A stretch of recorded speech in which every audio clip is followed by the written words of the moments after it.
Okay, Coach. So one guy in for the Browns today, Dayton Fix. Talk about him a little bit. Lost that tough first match, and then coming back in repechage, won a couple nice matches there to get back in.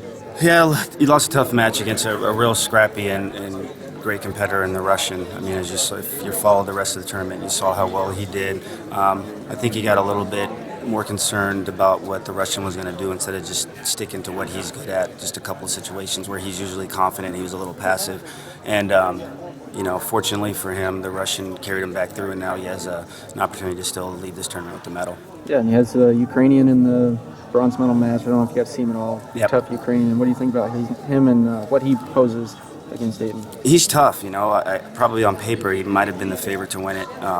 He's two-time cadet champion, so I've actually seen him as well as Dayton in previous cadet world championships. Right. So we're pretty familiar with him, and it should be a great, entertaining match. Two guys, Dayton and him, that like to score points and like to really wrestle and open up. So, as long as he goes out there with that mindset of scoring points, I think it'll be a good outcome.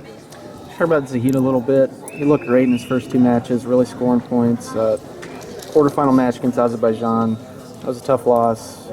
Maybe a couple calls could have gone either way here or there. I mean, what were your thoughts on that match, that outcome? Yeah, it was tough. I think he needed to be more open in the first period, like he was in those other matches, and like he was in the second period. I think that made it would have maybe brought conditioning into play, and I think would have gave him more solid scoring opportunities. There was a couple of situations. I know people might say that you could have challenged this or that, but it's a risk versus reward. I mean, the question will take down at the end of the first, and then the push out at the end of in the second period.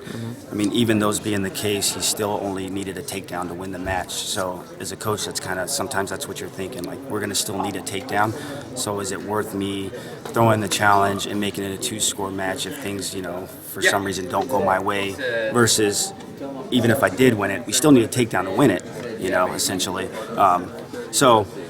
It was tough. Obviously, we would have liked things to go the other way and thought that the guy was going to carry through. But, like I was just mentioning before, when you have these kind of rapid charge type situations, a guy has a match like that and then has to come back and wrestle semi, conditioning plays a factor, and it didn't look like he had enough juice against the Turk in the semis. We had a couple other guys as well with Pentelio and Wood, dropping early matches. And then Zahid doesn't get pulled back in. Can you talk about just the level of this? Number one, what do you say to those guys to maybe try and bring them back up, get them encouraged, and then talk about how tough it is to come out here and actually win a world title? Yeah, you just a lot of it is just about obviously being prepared and making sure that you're right technically, physically, mentally, and putting yourself in a position to win, not allowing certain situations, whether it be a push out or a questionable 2-point call, or trying to control what you can control as much as you can. And I know that's hard, and that's a lot of the gripe a lot of people say about freestyle, and some of it is rightfully so, but like Jordan, he got to the guy's legs a million times. You got to finish. You got to know what to do when you're underneath there and finish the shot. Pantelio, it's a second real freestyle tournament. The guy got on top of him. The Indian's a solid guy.